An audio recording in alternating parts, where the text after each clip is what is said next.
Les gars, si vous aimez les infos mercato de Zinzin, mais vraiment restez bien jusqu'à la fin de la vidéo parce que toutes les infos nous viennent de Fabrizio Romano. Donc autant vous dire que la vidéo va juste être exceptionnelle.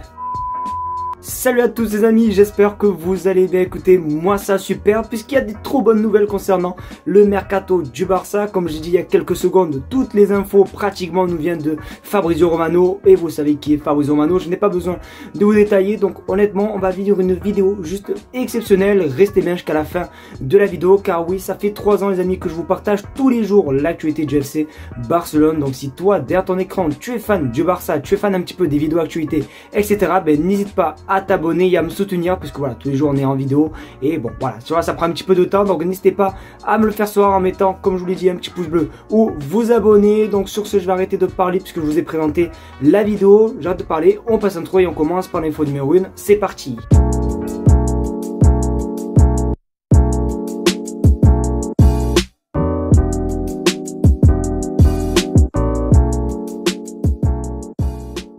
Vous allez sans doute me prendre pour un fou, mais vous le savez, j'apprécie énormément un joueur qui n'est pas trop apprécié dans le club, que même tout le monde veut le voir partir. J'aime beaucoup Ansu Fati, vous le savez, malheureusement, avec ses blessures, il n'a pas eu la carrière tout simplement qu'il aurait dû avoir, parce que ce Ansu Fati là, comme vous pouvez le voir sur les images, sur votre écran, pardon, il était juste injouable, et pour moi, il était supérieur à Vinicius, et je ne veux rien savoir dans les commentaires, et du coup, il y a une idée concernant l'avenir d'Ansu Fati, pas que lui, mais du coup, regarde ton écran, Flick a communiqué à Ansu Fati et Eric Garcia qu'il leur sera très difficile d'obtenir des minutes, maintenant que la majorité de l'équipe est disponible, laissant la porte ouverte à leur départ en janvier. Alors après, est-ce que ça me choque? Non, honnêtement ça me choque pas du tout, malheureusement.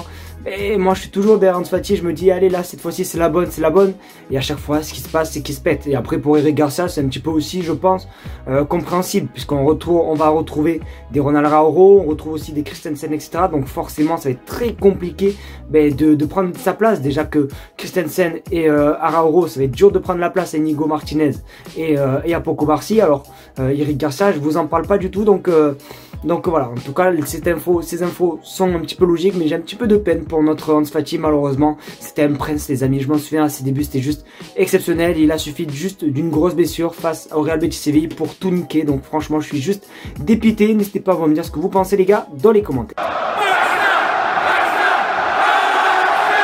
Alors là les amis, accrochez-vous parce que là on va passer en mode mercato, et c'est juste que tous des bons journalistes en fait qui balancent ces infos, et ça fait énormément plaisir. Alors hier ou ce matin il y a eu un engouement, je sais pas comment ça se fait, sur Jonathan Tah, vous le savez, le défenseur du Bayer Leverkusen qui va être libre en juin. Et du coup alors là, pour vous expliquer pardon, en bref, je vais vous parler d'une première partie simplement de Jonathan Tah, après on va parler d'un autre joueur, et après la dernière info ça sera aussi encore de Jonathan Tah parce que c'est confirmé, Fabrizio Romano a balancé une grosse bombe. Mais du coup regardez cette première bombe, Hansi Flick joue un rôle clé dans le retour de Jonathan Tah au FC Barcelone. Donc oui, après c'est logique, Hansi Flick a été le sélectionneur simplement de la Mannschaft et a déjà côtoyé à plusieurs reprises Jonathan Tah, donc forcément il y a peut-être une alchimie, etc. Et honnêtement pourquoi pas, et peut-être même que ça confirme ce qu'on a dit il y a quelques secondes par rapport au départ d'Eric Garcia. Le Barça peut-être ne veut pas garder Eric Garcia par rapport peut-être à une future arrivée de Jonathan Tah. Je sais pas si vous imaginez, si Jonathan Tah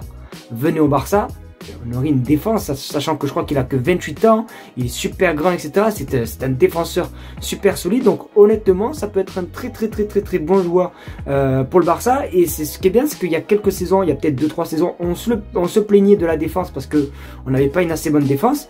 Mais s'il venait à venir, les gars, je sais pas si vous vous rendez compte, tous les gros joueurs de qualité qu'on aurait en défense, c'est juste exceptionnel. Donc du coup, voilà, d'après ce qu'on apprend, Hansi Flick a joué un rôle, donc ça, tant mieux. Mais vous allez voir, dans la dernière info, c'est juste pépite. Mais bon, dans des vidéos, il y a toujours des hauts et des bas. Là, on va parler de bas. Et les infos là qui vont suivre, c'est tous de Fabrizio Romano. D'accord, Fabrizio Romano est un journaliste très bien réputé dans le monde du football. C'est voilà, je sais même pas pourquoi je vous l'explique. Tout le monde le sait, tout le monde le connaît. Il est même d'ailleurs sur FC25. Donc s'il est vraiment sur FC25, c'est que vraiment le mec, il est connu de fou. Et là, il nous balance une mauvaise nouvelle concernant un autre Jonathan. On va pas parler de Jonathan Tah, mais on va parler de Jonathan David. Vous le savez, Jonathan David qui devrait lui aussi être libre en fin de saison avec le LOSC, il y a toujours eu des rumeurs, voilà, il nous a toujours fait des appels de phare, mon club de cœur depuis tout petit c'est le Barça, patati patata. Mais du coup moi je pensais que le Barça allait quand même s'intéresser, mais Fabrizio Romano balance le contraire, regarde ton écran.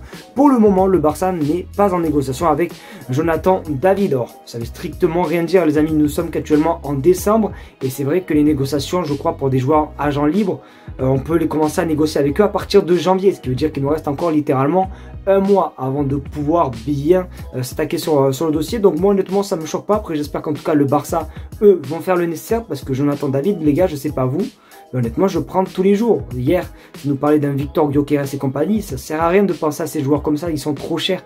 Gyökeres il coûte entre 70 et 100 millions d'euros, etc.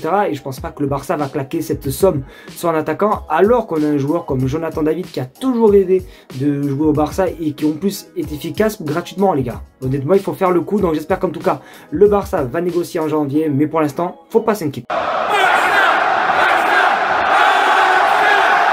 Les gars, je crois qu'on va bientôt pouvoir balancer peut-être un Here We Go les amis, parce que Fabrizio Romano a balancé une info exceptionnel, vraiment exceptionnel concernant Jonathan Tah. Voilà, on va reparler de lui. Je vous l'ai dit il y a quelques minutes, on avait parlé comme quoi Hansi Flick avait un petit peu eu un rôle positif dans ce peut-être futur transfert. Mais du coup là on apprend un truc de fou. Regarde ton écran, le Barça a fait sa première proposition à Jonathan Tah pour juin 2025 à temps qu'agent libre. Les discussions ont avancé avant le Bayern, il reste des détails à régler, mais une réunion positive a eu lieu entre Deco et Penny Zahavi. Le même agent que Flick, Tah était également présent comme Rirantes le relève. Donc du coup c'est le média de Gérard Romero, voilà, qui balance, et il y a eu tout simplement une réunion entre l'agent simplement de Jonathan Tah et Deco les amis, et que ça serait super bien avancé. Donc déjà les amis, je sais pas si vous vous rendez compte, il y a déjà 3 bonnes nouvelles en une info. Il y a eu une réunion, il y a un contrat qui est en cours, je sais pas quoi, qu'ils ont déjà négocié. Bon bref, il y a que des bonnes nouvelles les amis, donc ça semble peut-être bon pour l'arrivée de Jonathan Tah. Après je veux pas tout confirmer, mais si Fabrizio le dit et même le média Rirantes en parle, c'est que c'est vraiment du très sérieux. Je le savais hein, ce matin, je crois, quand je me suis réveillé, j'avais vu l'engouement qu'il y a eu un petit peu sur les réseaux sociaux concernant Jonathan Tah, et ça se confirme petit à petit. Donc n'hésitez pas à vous me dire ce que vous en pensez les gars dans les commentaires, mais c'est une magnifique nouvelle. Les amis, c'est déjà la fin de cette vidéo, j'espère qu'en tout cas elle vous aura plu. C'est le cas, comme d'habitude on n'oublie pas de mettre le petit pouce bleu, le partage, surtout l'abonnement des familles qui fait plaisir les amis. Merci, parce qu'en ce moment on commence à être de plus en plus nombreux les amis, ça fait juste énormément plaisir. Donc merci à vous. D'ailleurs les gars, demain malheureusement je pourrais pas être en live pour vous faire vivre le match entre le Real Betis Séville etc. Bon, même de toute façon je vous avais dit qu'il y aurait plus de live, mais je ne suis pas là malheureusement. Mais je vous ai préparé une petite vidéo avant match qui sortira demain à 13 h, donc soyez au rendez-vous. Merci à vous, passez une bonne fin de journée et on se dit à demain pour la vidéo avant match. Tchuss.